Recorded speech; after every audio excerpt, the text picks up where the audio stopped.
오빠라고 부르면서 오케이라고 답했던 그 문자, 그리고 공유 숙박시설에 같이 있었다고 했던 그 내용, 이것에 대해서 반박하지 못하고 있습니다. 오늘 민주당 법사위는 장시호의 출장 기록을 확인하기 위해서 서울구치소를 방문했습니다. 먼저 출정 기록은 국회 증감법 제3조, 제4조 군사외교 대북관계에 관한 사안에 대해서만 장관이 소명할 때만 제출을 거부할 수 있도록 규정하고 있습니다. 그러나 법무부는 이를 위반한 채 개인정보를 이유로 제출하고 있지 않습니다.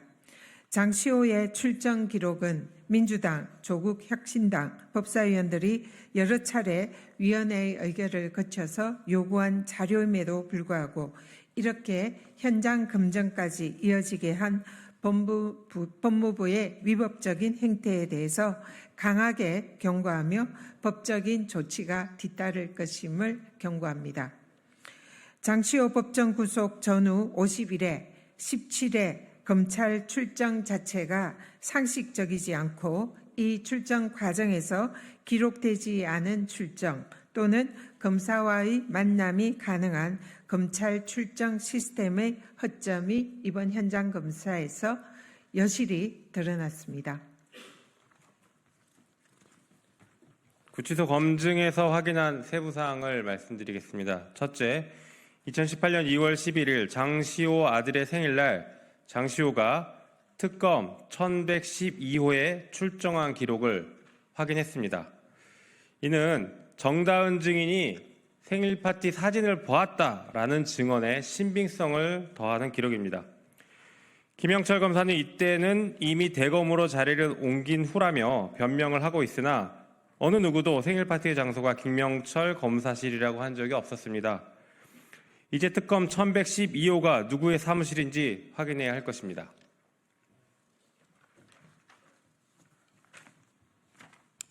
둘째, 2017년 12월 6일 그날 재판은 14시에서 14시 40분까지였고 서울구치소 기록에는 16시 05분 법정 구속이라고 기재되어 있었습니다.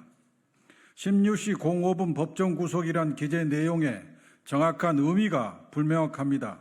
이 시간이 수감 시간을 말한다 하더라도 법정 구속과 수감 시간 사이에 약 1시간 간격이 있습니다. 이 시간 동안 김영철 검사가 장시호를 중앙지방검찰청에 불러서 위로하고 위증을 교사했을 개연성은 매우 높다고 생각합니다. 셋째, 어처구니 없는 구치소의 기록 관리입니다. 출정 기록이라며 보여준 자료에는 검사 또는 법원에서 출정을 요청한 시간만 나와 있을 뿐 실제로 언제 출정을 나가고 언제 돌아왔는지는 전혀 확인할 수 없었습니다. 심지어 장시호가 법정 구속당한 2017년 12월 6일 입감 기록을 확인하기 위해 구치소 측에 여러 자료를 요구하였으나 정확한 입감 시간을 알 수 없었습니다. 넷째, 장시호의 1심이 끝나고 항소심 진행 중에도 특검과 서울중앙지검에 하루가 멀다 하고 출정을 시켰습니다.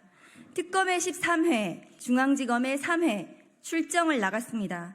이미 기소한 순간 수사가 끝났음에도 피고인을 불러 수사한다는 것은 있을 수 없는 일이며 있어서도 안 되는 일일 것입니다.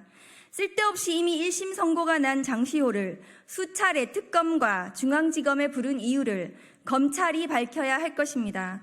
이를 밝히지 못하는 것은 장시호에게 황제 수감 특혜를 준 것으로밖에 볼 수 없고 이는 명백하게 직권을 남용한 것으로 탄핵 사유에 해당한다고 보여집니다.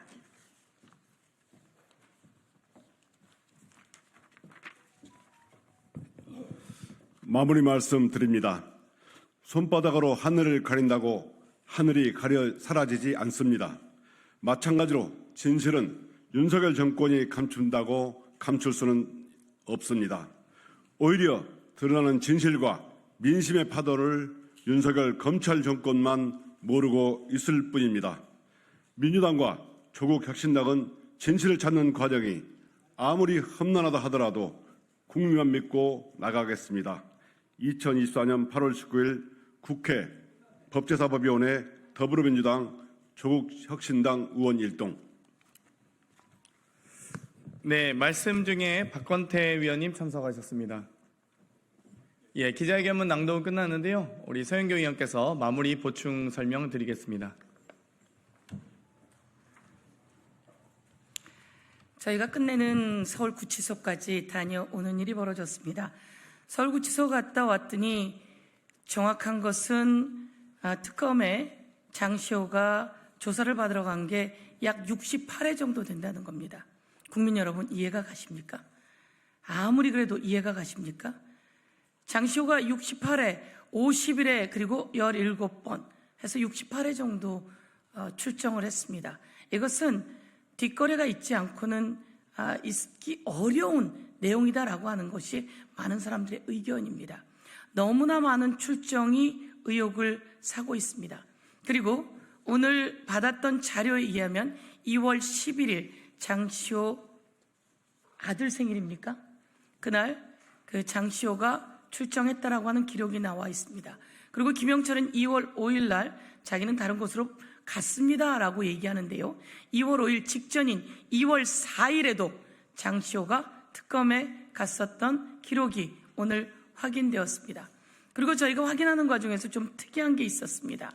김영철이 장시호를 부른 2017년 2월 10일입니다. 2월 10일 날 수사 기록에는 밤 9시 10분에 검찰의 특검에 도착했다고 되어 있음에도 불구하고 오늘 기록에는 2월 10일 7시 45분에 특검으로 데려다 달라라고 했다고 기록이 나와 있습니다. 이것은 앞뒤가 맞지 않습니다. 특검에서 요구하기를 19시 45분에 불러달라라고 이야기를 했으면 보통 그 전에 가는 게 맞음에도 불구하고 검찰 수사 기록에는 밤 9시 10분에 도착했다 이렇게 나와 있습니다. 무엇인가 맞지 않습니다. 그리고 오늘 정다은이라고 하는 증인이 장시호와 함께 서울구치소에 있었다는 것이 확인되었습니다. 그 과정에서 검사는 피의자와 사적인 관계를 맺으면 안 됩니다. 그런데 사적인 관계의 내용이 청문회 과정에서 모두 드러났습니다. 이에 대해서 아무도 반박하지 못하고 있습니다. 오빠라고 부르면서 오케이라고 답했던 그 문자, 그리고 공유 숙박시설에 같이 있었다고 했던 그 내용, 이것에 대해서 반박하지 못하고 있습니다.